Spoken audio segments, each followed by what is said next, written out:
Humanity has long measured its dominion in steel, concrete, and soaring skylines. Yet beneath our foundations, the Earth moves to laws far older and unimaginably more violent. 50 million years ago, a colossal continental collision forced the Earth upward, giving birth to the Himalayas, the highest roof on our planet. Here, the atmosphere is thin, the weather unforgiving, and the monsoon clouds dump billions of tons of water into narrow river gorges in mere hours. To survive here is not a matter of luck. It is a masterpiece of evolutionary engineering. On these vertical mountain walls, gravity is the ultimate predator. At 4,000 meters, the air holds half the oxygen of the lowlands. Yet, roaming sheer 80-degree cliff faces is the ghost of the mountains, the snow leopard. To survive, its physiology has been completely redesigned. Its nasal cavities are massively enlarged to warm sub-zero air before it reaches the lungs. Its blood is packed with dense red cells carrying specialized hemoglobin. Beneath its pores, soft, textured pads act as natural shock absorbers, gripping loose scree where a single slip means a 1,000-meter fall. Alongside the agile Himalayan ibex, whose split hooves lock onto microscopic rock ledges, life does not merely survive the vertical abyss, it dances across it. High above the peaks lies a realm that commercial airliners navigate with pressurized cabins, the death zone. Here, temperatures plunge below -50 degrees Celsius, and howling jetstream winds tear across the summits. Yet twice a year, the bar-headed goose undertakes one of the most astonishing journeys in all of biology.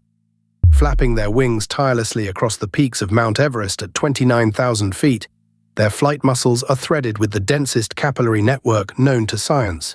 While humans gasp for supplemental oxygen, these avian voyagers utilize an ultra-efficient respiratory loop that extracts every molecule of oxygen from the frozen thin air, riding the furious Himalayan gales as though they were gentle breezes. When the monsoon cloudbursts strike, peaceful mountain streams transform into ferocious roaring walls of liquid force. Boulders weighing several tons are rolled like pebbles through the river valleys. In these chaotic torrents, mountain otters and river species display an uncanny mastery of fluid dynamics.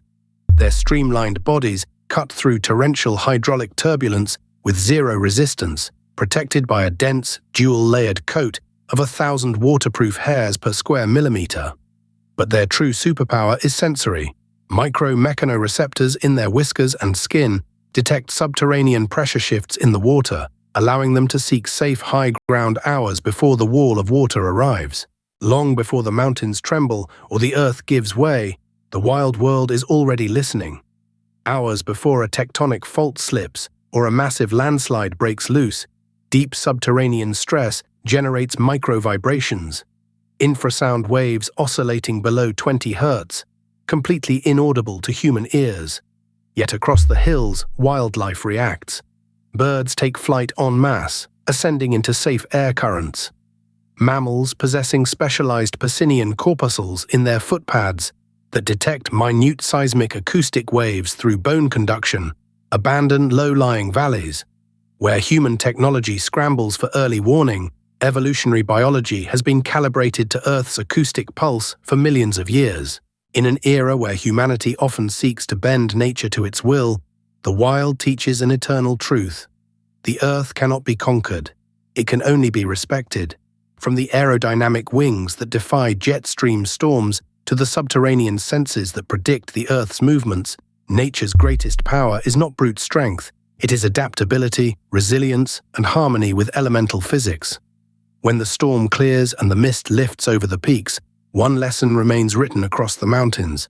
Life endures not by fighting the wild, but by embodying its genius.